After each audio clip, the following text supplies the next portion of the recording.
All right, who wants to bite of this 38.6 pound steak? It looks so good, but I will confess I'm going to chalk this up as one of my fails, and I'll get into that in a second. So 38 pounds from Mesita Market, nice and thick.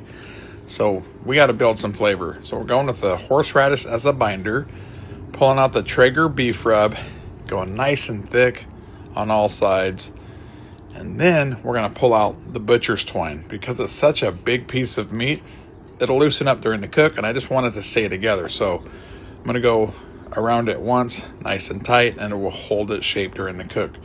To track the internal temps, we're going to go with the Meter Pro Duo. We're going to put the probe in the center because that's the one I really want to shoot for, and then we're going to go on the side to track that side temperature.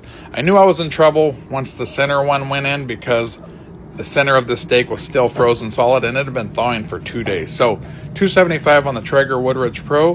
This went for 8 hours. There's no reason why this steak should have went for 8 hours. But being that it wasn't fully thawed, that just tells you make sure your meat is thawed before you go and cook it. So flipping it a few times during the cook, but that center took forever to finally start getting the temperature to go up. So 8:30 in the morning till 4:30 at night, and I was still at about 105 internal in the center core of this. So when I pulled it off, I already knew the center of this was going to be pretty much raw, close to medium rare, but we just missed the mark. So as this was a fail, I knew I was going to chop this up and make a bunch of taco meat anyway. So trust me, the meat was not wasted. So pulled out those probes. I did make a massive disc of compound butter.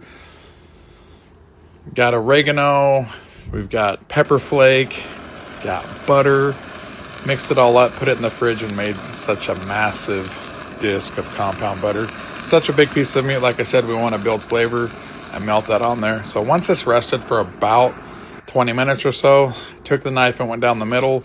I was not surprised what the center looked like because I knew it was under that 115 to 120 that I wanted to pull and do a reverse sear. So either way, definitely a fail, but trust me, the meat doesn't go to waste. Those 2 bites that I took were freaking delicious, and plenty of tacos incoming. Here we go.